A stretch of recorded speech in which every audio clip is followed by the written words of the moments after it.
जब कर्ण के पराक्रमी पुत्र से हुआ पांडवों का सामना, जब कर्ण के पुत्र ने लिया था कर्ण के मौत का बदला, जब कर्ण का वो पुत्र पांडवों के सामने आया, तब पांडवों के होश उड़ गए।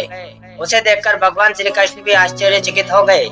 कर्ण का वो पुत्र पराक्रम में कर्ण से कम नहीं था। उससे हरा पाना पांडवों के लिए भी असंभव था। आज के इस वीडियो में कर्ण के इस पराक्रमी पुत्र के बारे में जानेंगे। लेकिन वीडियो में आगे बढ़ने से पहले अगर आप सूर्यपुत्र कर्ण को पसंद करते हैं तो इस चैनल को सब्सक्राइब करके वीडियो को लाइक कर दीजिएगा और बेल आइकन को जरूर दबाइएगा। सूर्यपुत्र कर्ण महाभारत काल के सबसे बलशाली योद्धाओं में से एक थे।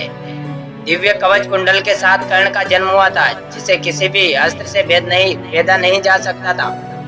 भगवान परशुराम से धनुर्विद्या की शिक्षा लेकर कर्ण और भी शक्तिशाली बन गए थे। पांडव पक्ष में ऐसा कोई योद्धा नहीं था जो कर्ण का सामना कर सकता था। इसलिए कर्ण को मारने के लिए अर्जुन को छल का सहारा लेना पड़ा था। कुरुक्षेत्र में जब कर्ण के हाथ में शस्त्र नहीं था, तब अर्जुन ने छल से कर्ण का वध कर दिया था। लेकिन यह कहानी तो सब जानते हैं, लेकिन ये बात बहुत कम लोग जानते हैं कि कुरुक्षेत्र युद्ध के बाद कर्ण के पुत्र ने लिया था कर्ण के मौत का बदला। कर्ण की विशाली नाम की एक पत्नी थी जो बहुत ही चतुर, चरित्रवान और पतिव्रता थी। कर्ण की तरह ही विशाली का जन्म भी एक शुद्ध कुल में हुआ था। विशाली के साथ सत्यसेन के बहन थी। कर्ण ने अपने पिता अधिरथ के कहने पर विशाली से विवाह किया था। कर्ण के मृत्यु के बाद कर्ण के साथ ही विशाली सती हो गई थी। कर्ण और विशाली से ऋषिकेतु और सुशील इन 3 पुत्रों का जन्म हुआ था। कर्ण ने ही अपने पुत्र को शस्त्र का ज्ञान दिया था, इसलिए कर्ण के बेटे भी कर्ण के समान ही पराक्रमी थे।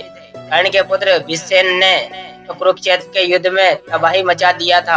अपने पिता कर्ण के साथ कुरुक्षेत्र के 11वें दिन युद्ध करने उतरे थे। इतने ही शक्तिशाली थे कि उन्हें मारने के लिए महान धनुर्धारी अर्जुन को छल का सहारा लेना पड़ा था। कुरुक्षेत्र युद्ध के बाद 17वें दिन में नमहा पराक्रम के साथ युद्ध कर रहे थे। उस दिन रिश्ते ने नकुल का धनुष काट दिया और नकुल को युद्ध छोड़ने के लिए विवश कर दिया। ये देखकर भी बहुत क्रोधित हो उठे और भीम ने उन पर हमला कर दिया, लेकिन उनके बाणों के आगे भी टिक नहीं पाए। जब भीम को अर्जुन के शरण में जाना पड़ा, भीम अर्जुन से बोले, देखो, और जो कर्ण का ये पराक्रमी पुत्र हमारी सेना का भावी विध्वंस कर रहा है, तुम उसे जल्दी ही मार डालो, नहीं तो वो हमारी सेना का नामो निशान मिटा देगा। यह सुनकर अर्जुन, नकुल और शैतानी एक साथ उन्हें घेर लेते हैं, लेकिन इतना महान योद्धा था कि वो तीनों को अपने बाणों से घायल कर देता है। कर्ण के पुत्र पराक्रम को देखकर सारी कौरव सेना उनकी जय जयकार करने लगी। ऐसे बहुत समय तक कृष्ण और अर्जुन में युद्ध हुआ, लेकिन आखिर में अर्जुन ने अपने बाणों से वध कर दिया। इसी तरह कर्ण के पुत्र ने कुरुक्षेत्र के युद्ध में अपने शौर्य का पराक्रम दिया था। कर्ण के जिस पुत्र के बारे में हम वीडियो के शुरुआत में बात कर रहे थे, वो है वृषकेतु। वृषकेतु इस धरती के आखिरी योद्धा थे जिन्हें ब्रह्मास्त्र, वरुणास्त्र, आग्नेयास्त्र और वायु या अस्त्र का ज्ञान था। वृषकेतु के परिवार के सभी मर चुके थे। वो बहुत दुखी थे। इसके बावजूद उन्होंने कभी भी अपने मन में बदले की भावना नहीं पानी। उन्होंने कभी भी पांडवों के बारे में बुरा नहीं सोचा। अर्जुन ने उनके पिता कर्ण का वध कर दिया था। इसके बावजूद विश्वकेतु के मन में अर्जुन के प्रति बदले की भावना नहीं। ऋषिकेतु को धर्म और अधर्म का ज्ञान था। वो जानते थे कि स्थिति में उनके पिता कर्ण कुरुक्षेत्र के युद्ध में कौरवों का साथ दिया था। कुरुक्षेत्र में पांडव विजयी हुए और युधिष्ठिर हस्तिनापुर के सम्राट बने। कर्ण के मृत्यु के बाद पांडवों को पता चला था कि कर्ण उनके ज्येष्ठ भ्राता थे और कर्ण के पुत्र विश्व के कुरुक्षेत्र के युद्ध के बाद भी जीवित थे। तब पांडवों ने वृषकेतु को अपने महल में बुलाया था। ऋषिकेतु अपने पिता की तरह बहुत बहादुर थे, इसलिए पांडवों के बुलवाने पर वो बिना किसी भाई की उनके मिलने चले गए। ऋषिकेतु ने सोचा कि अर्जुन और सारे पांडव उन्हें पसंद नहीं करेंगे क्योंकि कर्ण उनके पिता थे। उन्होंने सोचा था कि इस वजह से पांडव उनके साथ बुरा बर्ताव करेंगे। लेलस रही थी।